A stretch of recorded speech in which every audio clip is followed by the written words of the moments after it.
Right, we're live. Yeah. Well, good afternoon, everybody. Welcome to Cabinet this afternoon on a wonderful afternoon now, even though it started off with a bad start today. Only one major substantive item on the agenda, a very important one. But before we do that, just for those who may be watching, can I welcome you also? Just to introduce ourselves, I'm Peter Fox, leader of the council. Phil Murphy, Cabinet Member for Resources. Brian Jones, Cabinet Member for County Operations. Paul Jordan, Cabinet Member for Governance. Bob Greenland, responsibility for enterprise. Richard John, Cabinet Member for Children and Young People. Penny Jones, Cabinet Member for Social Services, Safeguarding and Health. Sarah Jones, Cabinet Member for Social Justice and Community Development. Can I invite you, Dimitri, as well? Councillor Dimitri Petruni, Leader of the Labour Group. Thank you, and welcome officers as well. Please, if you contribute during the meeting, please introduce yourself. Okay, so first off, apologies for absence. There's no apologies from Cabinet. Have we ever recorded apologies? No. Okay. So item 2, declarations of interest. No. Right, if you find one, as usual, please declare it verbally and fill in a relevant format afterward. And that'll take us straight on into this main item today, and that's the social justice strategy. And can I invite Councillor Sarah Jones to talk us through this? Okay, thank you. Yeah, so I'm very grateful that you've allowed me to bring the item forward today, given it's just one agenda item. And I think that's really important that we're doing that and we're focusing solely on this, because this strategy has huge potential and it's going to drive so much of what we do as a council over the next few years. We know we've got lots of strategies and documents, whether that be at a local government level or a national government level, but I do truly believe this strategy is different. So whilst it's there to guide and to deliver against, it's more than just that. It's very much about changing mindsets and really putting social justice at the heart of all the decisions that we make. And that's across all departments within the council, but also across communities themselves, not just those that are tasked with delivering specifically against the strategy. So in my first 11 months in post, I've taken the time out to go out and meet various officers, various departments within the council, to go and meet community groups, third sector organisations, businesses, individuals, and also to go out with councillors themselves on ward visits. And it's through all that engagement that I'm confident that what we're committing to within this strategy is absolutely the right thing, and it's what our communities themselves want us to see us do. And it's on that basis that this needs to be very much a partnership approach. We know that we can't deliver against any of these thematic headings in isolation. And I'm keen as we go forward that we see our partners adopt potentially the strategy themselves, so it's taken forward at a much wider PSB level. Members will know that we've engaged really heavily on this strategy, and I don't make any apologies for doing that. And I know how busy members and officers are, but I think it's been really key that we have had full consultation on the strategy itself. And it's been to area committees, it's been to our PSB partners, it's been to various cluster meetings, and we've had a number of member seminars and scrutiny sessions on this. And it's through that consultation exercise that we've managed to refine this strategy. So the version you've got in front of you is actually the 5th version. And by no means is it the end of the process. As we've said in the document itself, it's an evolving document. Further refinements can and will be made as we go through this. And it's on that basis that I've recommended that we set up an advisory committee of members, cross-party members, who will be able to look at the specific actions and make recommendations. We know that our own members are the people that have a wealth of experience in this area, and I'm really hopeful that we'll be able to do that in a non-political way, at least through the advisory committee itself, if not in council. So that's under 4.5 of the cover note.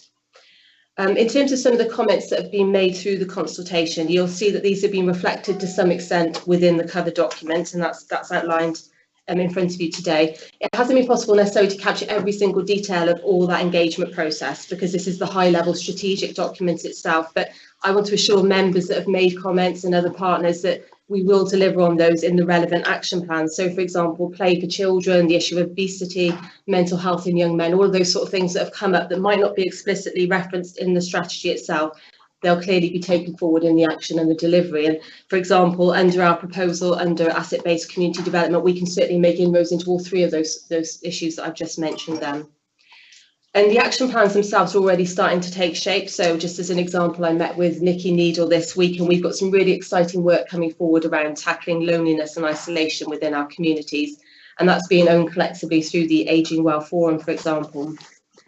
So just running briefly through the document itself, the actual strategy. So the document sets out the context, the case for change, the reasons which are undeniable in terms of the needs as to why they need to be addressed. We outline in this document the policy framework, so Future Generations of Wellbeing Act, our population needs assessment, the wellbeing plan, and our own corporate plan are all referenced as the context for bringing this forward. And it was important that we did have the sign off of our corporate plan, I believe, before we put forward the strategy itself. So in the document, we've got the sort of top 3 thematic headings, and they've been identified in other documents and strategies as well. So it's giving children the best start in life, overcoming those barriers to attainment. It's overcoming inequalities and access to economic prosperity, and tackling loneliness and isolation. So some of it's not necessarily going to be new, but I think it's about giving it repurpose, focus and direction. And the devil will obviously be in the detail in terms of what comes forward in terms of the action, but it's about keeping those 3 themes in mind in everything that we do. And so that moves us to the action plan, and that provides a specific detail, but clearly that's going to evolve, and I hope the advisory committee will play a role in that. In terms of how we're going to measure success and what success will look like, well, we've identified the KPIs that we're keen to measure and track, and those have been refined and amended throughout the consultation process, so that's certainly been updated. We've got quantitative as well as qualitative measures that we'll take forward to test our approach, and a lot of that will be underpinned by the advisory group, which I've mentioned, who are going to be able to make recommendations to scrutiny to help evaluate against the measures in the documents. So I'd propose to bring forward an annual report to Council based on the strategy and how we've managed to achieve and what we're doing against what we've set ourselves out at the outset. And as I keep mentioning, it's an evolving piece of work. So the recommendation today is that Cabinet approves this final version of the strategy, and I hope that we'll be able to do that today. And I suppose just finally, I just wanted to say education, housing, affordable housing, use of our assets, those are the 3 things that stand out for me from the consultation exercise, and just want to assure members that I'll work closely with all Cabinet to make sure that we put that at the heart of everything and at the heart of every decision we make. And just finally, Leader, just wanted to thank officers, because this has been a lot of work, but I think a really fruitful exercise, and I'm really starting to see officers and others embrace social justice and the role it can play in terms of everything that we're doing, and yeah, just thank them for all the hard work that's gone into this. Well, thanks, Sarah. Thanks for taking us through that so well, but also thank you for shaping this. When we created this portfolio last year, we knew there was some big issues to tackle in Monmouthshire, and we knew that we wanted to do some really positive things, and I charge you to go out and find some ways to think really how we could make some difference. And I think, whilst this is an evolving document, I think it's a fantastic platform for us to take forward the agenda. So I thank you also for the work that you've led on this, and we need to turn this now into reality. And I know that the action plan is going to deliver so much for the people of Monmouthshire. It's such an important agenda, and as I've shared, before, this what we're looking here is to try and find a way to enable all people in Monmouthshire to have access to the very best of the things that life can give them, and as I shared this morning when we were talking about it, I see this as wanting the same for all young people, all families in Monmouthshire, as I want for my own family and my own children. And we've got to try and find ways to address those deficits in those areas, and trying to tackle some of those big challenging issues, and hopefully we can get an anchor into that. And working with partners is so really important. It's so important that all of the public sector embrace and this thinking, and I know they do, but this has got to be more than just words, isn't it? It's actually got to turn into tangible outcomes and improvements, measurable improvements, and that will require us to think differently about how we share our resources, how we pool our resources into key areas, and that'll be a challenging conversation perhaps at times. It shouldn't be, but I expect it will be, because that's it's going to require all public sector to really think hard about how they invest going forward. But there's a perfect synergy between this and what the Public Service Board have adopted, and the wellbeing plan, obviously our corporate plan. So there's a great alignment through here. It's just it's now let's move it forward. So thanks for what you've done on it. Thanks the officers for the time. I think important for you to stress how this is everybody in the council should be thinking about social justice. It should be in everything decision we make, really, shouldn't it? Everything we should be considering the impact on this whole wellbeing agenda. Right, colleagues, anybody want to add? Bob? Yeah, I'd also like to thank you, Sarah, for the work you've done in bringing this forward, because we're often said that Monmouthshire is a prosperous county, as indeed it is. But we know that we have levels of deprivation, and some of it's not so hidden, but there are levels of deprivation within the county. And if we want to do anything, then it is for those people who are in real need that we should be looking and trying to improve their life chances. And we know that we've got the lowest wages in Wales, or one of the lowest levels of wages. We have a high number of people engaged in agriculture or in hospitality who are in these low wage rates. I, as a member for a very rural constituent ward, also recognise that within my own ward there are hidden levels of deprivation which are not evident when I go to community council meetings. It's not much talked about there. And I'm really anxious that this strategy should deliver in rural areas as well as in the towns that we've got. I'm particularly keen that in a year's time we will be having another look to see exactly what difference, because strategies, plans are already all very well, but what we need to do is actually to see a change. And so I'm very glad that we'll be seeing that. But I am concerned about how we deliver this and how we really in rural areas do find those levels of deprivation, so that we know there and try to act on them. And so thank you for the work you've done here. Yes, thank you, Leader. And picking up on that point that Bob just came up with, I'm pleased to see that there's a structure in here for engaging wider in the community, town and community councils, local groups, things like that, and our teams that are looking at community focus. I've got the opportunity of getting more and more people engaged in this. So, that's where the source of information is going to come from, and I'm pleased to see that this strategy concentrates so much on it. So well done.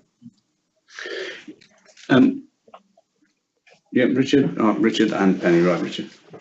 Thank you. If I can add to that, I'm absolutely delighted that we brought this forward. 12 months ago, social justice was a key plank of our manifesto on which we all stood, and it's brilliant to see that those issues we were talking about then have followed through into our corporate plan, now into this strategy. Of course, the appointment of a cabinet member for social justice, and I understand that Sarah is still the only cabinet member for social justice in Wales, and I think that's fantastic that we're actually trailblazing in a way. We're setting a standard for other local authorities by making this such a priority. And I think it's really important, particularly obviously I want to talk a bit more about the education elements and looking at giving children the very best start in life, because in many ways education is the only route out of poverty.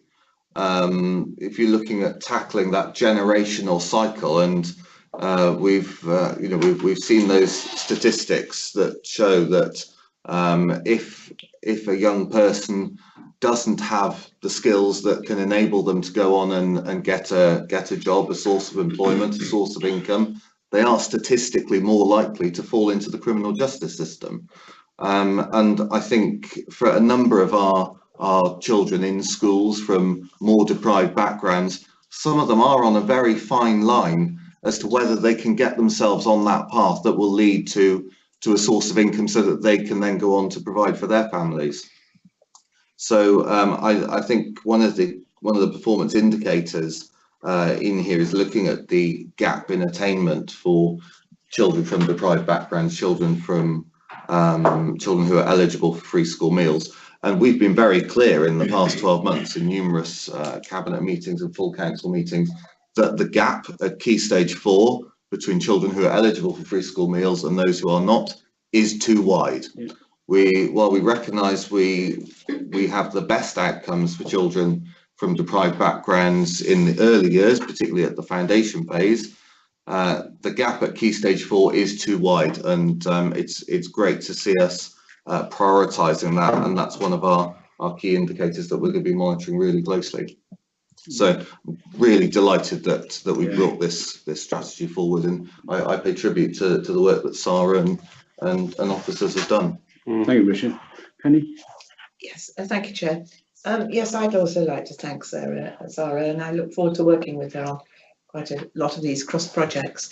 But my one concern is momentum, and I'm thinking particularly of working with. It's my concern as well.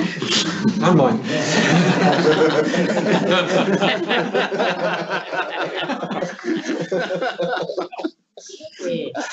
My main concern is working with the community councils, because these, while some will be, on board very quickly, others will need a lot of encouragement, and I'm quite worried about how we're going to encourage them to participate. So, is there a timeline? So the end of this achievement. Have you got any framework in mind for the next year? When would you hope to achieve success in the way that community councils come on board with you? Because to me, that is one of the main areas of concern here. Yeah, and I think it's recognising in the strategy that community councils have a really important role to play alongside the number of partners. So they won't obviously be the sole driver, but they are the eyes and the ears within a community and can help both signpost and facilitate, as well as giving us the intelligence about what's happening in their own local community. So it's recognising that within the strategy, recognising that we need to bolster the relationship with community councils, but not necessarily putting a target specifically on that. It's about trying to understand with our community councils a thematic issue which they might want to take forward with us, which we enable them through the work of the community and partnership development team. So, for example, one issue might be around poor digital infrastructure, which is affecting that sense of isolation in a community, and that's something we can work with the community council on to address funding, for example, bringing that suggestions as to how they might be able to get solutions forward for that. So I don't think we've got any metrics against the work with community councils per se, but I'd like to see us better engaged. It's in there as an action plan that we work better with community councils, but perhaps that's something we need to look at in terms of metrics around that. Yeah. Thank you. I'm pleased to see that we acknowledge and recognise that this is an evolving strategy, and it's the beginning of the road, and as we engage, we'll learn and we'll develop, and this strategy will change in due course. Yeah. I think picking up on Penny's point as well, or rather, I think we're all in agreement. We've got such a diverse nature of partners, and we've got a diversity amongst community councils as well, and different councils will be able to offer different things to this agenda, and I think that's the important for us to be flexible in our approach with community councils. Some will want to embrace and take initiatives forward in their own communities, others will be able to signpost us to identify loneliness, poverty, rural deprivation. There's a whole range of different things I think partners can bring to the table. There's not a one size fits all or one expectation. Two things I wanted to add, I should have added them earlier. I just recognise this is a final draft, so here's an opportunity just to add a couple of things. It's only a couple of words really. I suppose I was just looking at page 15 when I was reading them last night and again, and I just think that we need to mention the words careers advice in that. When we're providing learning, training, employability opportunities, careers advice is going to be really important. you know, careers advice we know is in short supply, I think, really. I mean, our young people at the Democracy Week shared how they were short of careers advice within schools, but we know that careers advice here is also, and well, for me, it certainly should be for those people who want to try and, you know, better their opportunities, get a better access to a job, you know, helping them see that there is a future, and through them gaining that extra aspiration and a good feeling about themselves, they can alter the whole feeling within their own families, and that's really important. So careers advice is important, and I'll join to that then in the page 17 when we're talking about, you know, develop an asset-based community development approach with communities to fully realise the benefits of the physical assets.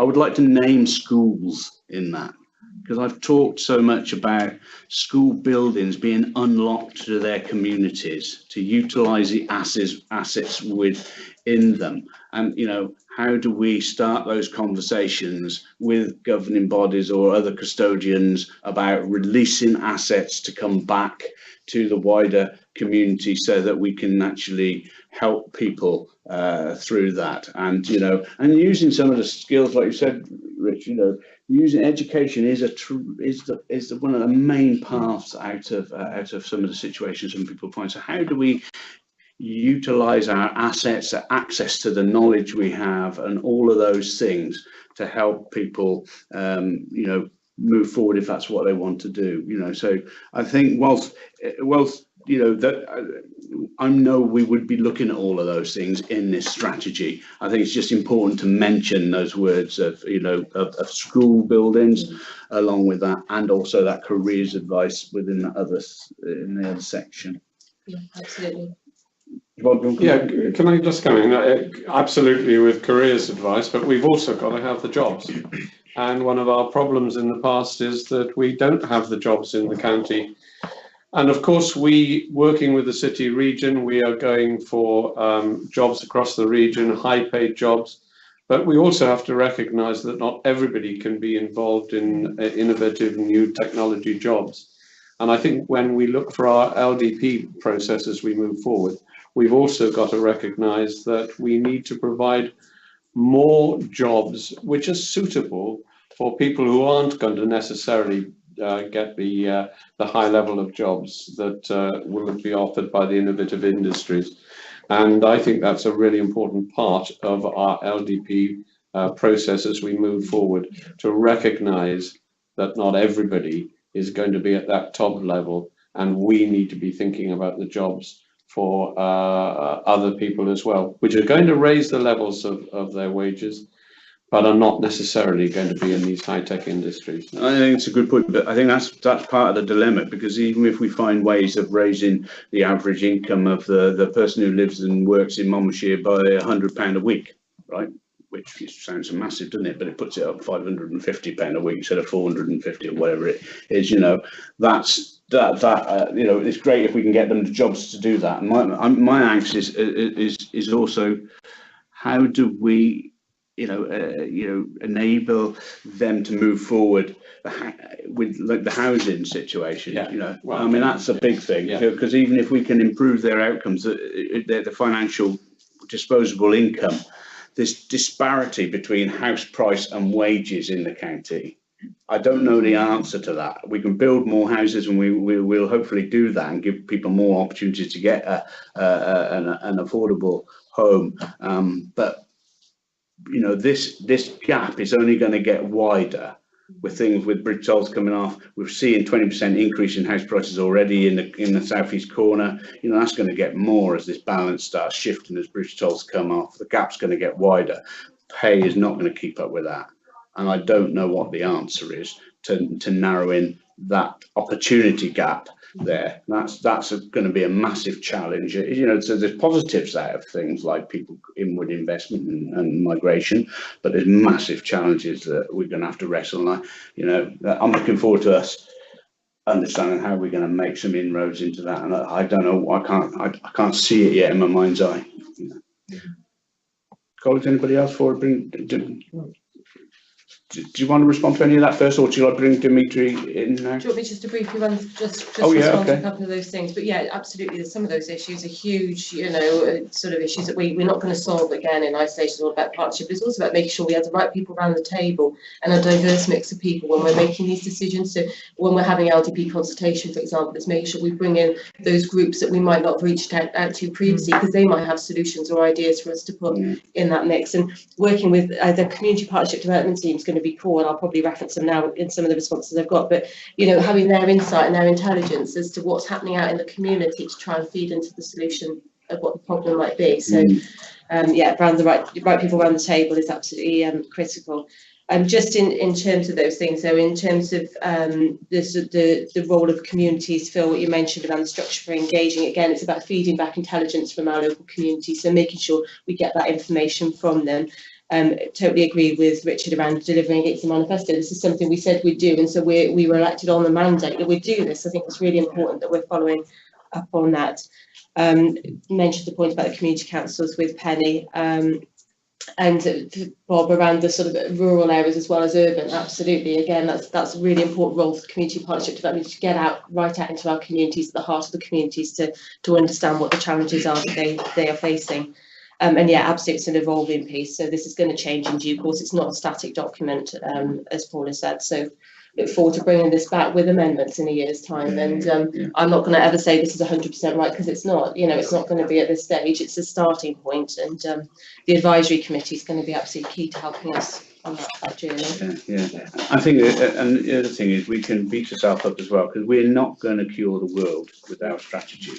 And you've got to decide, you've got to realise how far you can, you know, you can only do the areas which you can do, and try and make ground, because it's so wide, isn't it? It's so wide. That's why I'm really hopeful that the PSB partners will adopt this approach. Yeah. So we've got the same approach, and I know they are through various documents and work that we're doing. But if they can take forward this as well, then I think we're on the right track. Yeah, thanks, Sarah. Dimitri, would you like to? Yeah, I know you posed some questions, but have the floor is yours. Question one: how will the budget be included in the involving document? So in terms of, we focus on resource implications of this. There's no resource as such that follows with the social justice strategy itself.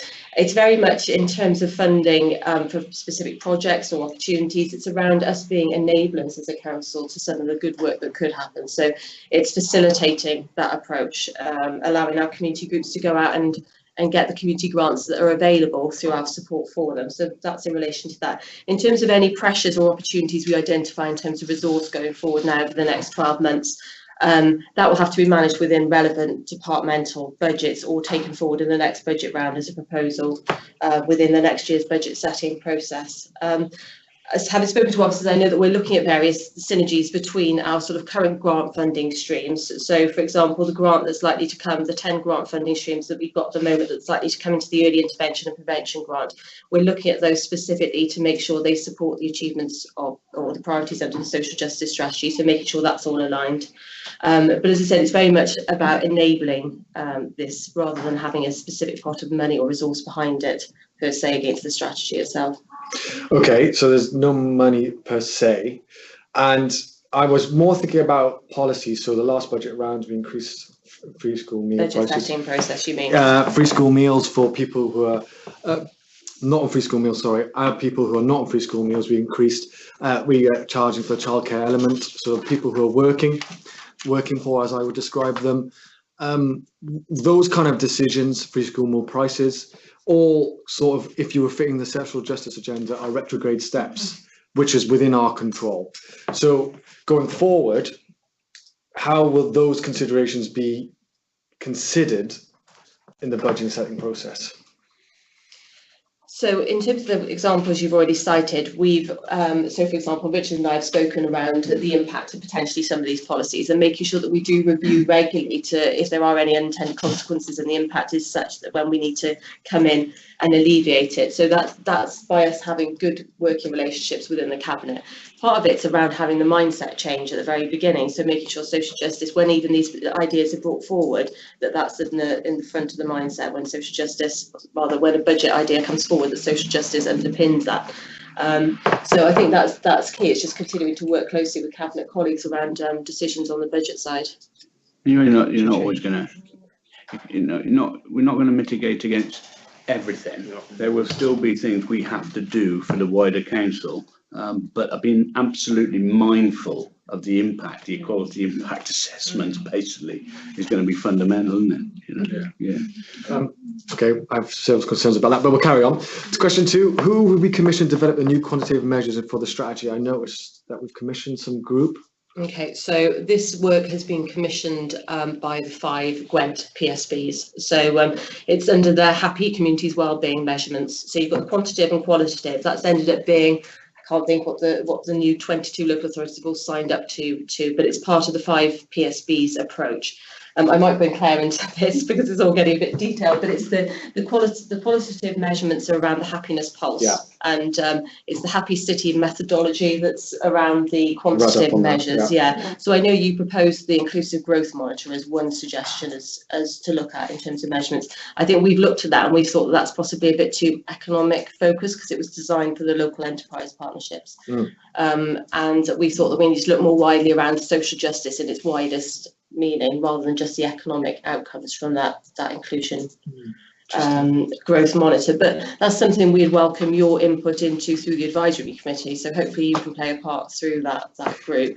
It was just the way it was worded, said it like it had happened, like we've like it's we somebody have through the but five who we commissioned to do the work. Yes, please, Claire. Sorry, so the 5 Gwent PSBs commissioned a community interest company called Happy City, who are based in Bristol and developed that wellbeing index quantitative and wellbeing pulse qualitative. Funding for this came through a Welsh Government grant. We haven't got the results yet from the pulse, but it will give us a baseline against which we can track progress. And I would envisage that So it's tracked against the pulse survey. Yes.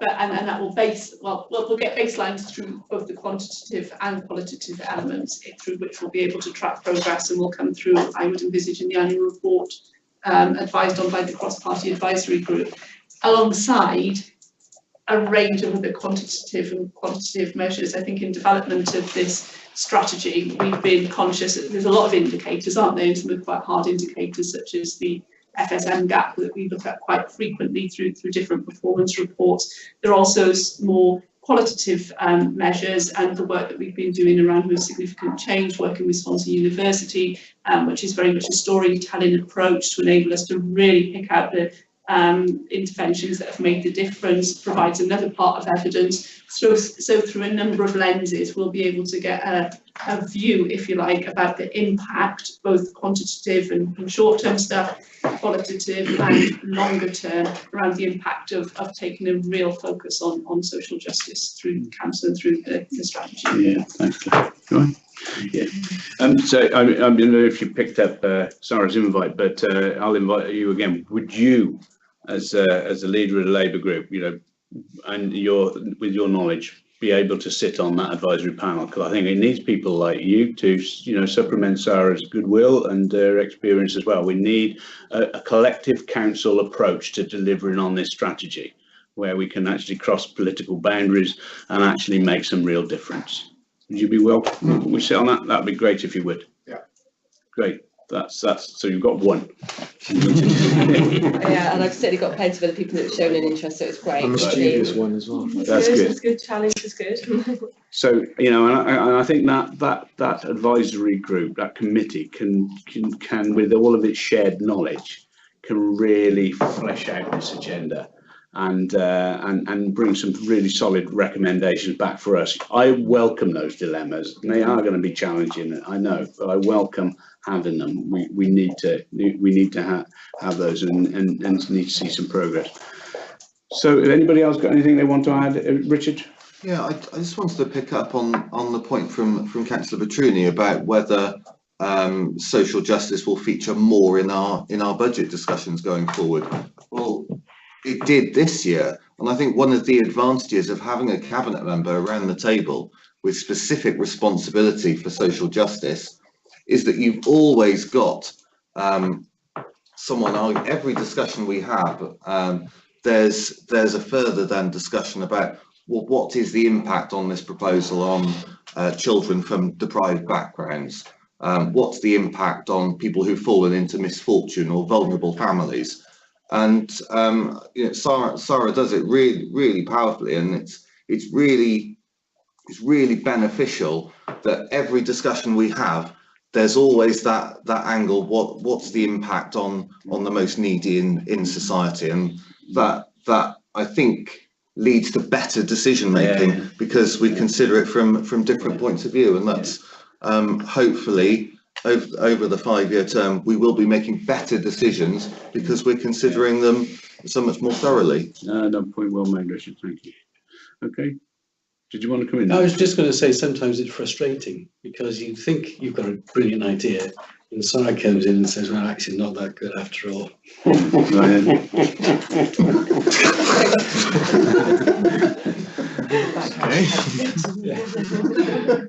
So anyway, right on that, I'm going to say thank you once again, Sarah, for bringing it forward. It is like it's work in progress. It's work that no council will ever finish in any term in its whole life. It will keep evolving, and let's see if we can make some real steps inward on this agenda. We've talked about it, we've tried so many things and done some good bits along the way, but actually drawing it in together under a meaningful strategy is so important. So thanks for what you've done on that. So the recommendation is the Cabinet approves the final draft version of the social justice strategy. Obviously it's evolving, so you can accommodate some of the things we've said today, and we look forward to the working group going forward, and those the formal reports back, and obviously scrutiny will be along the way as well within that.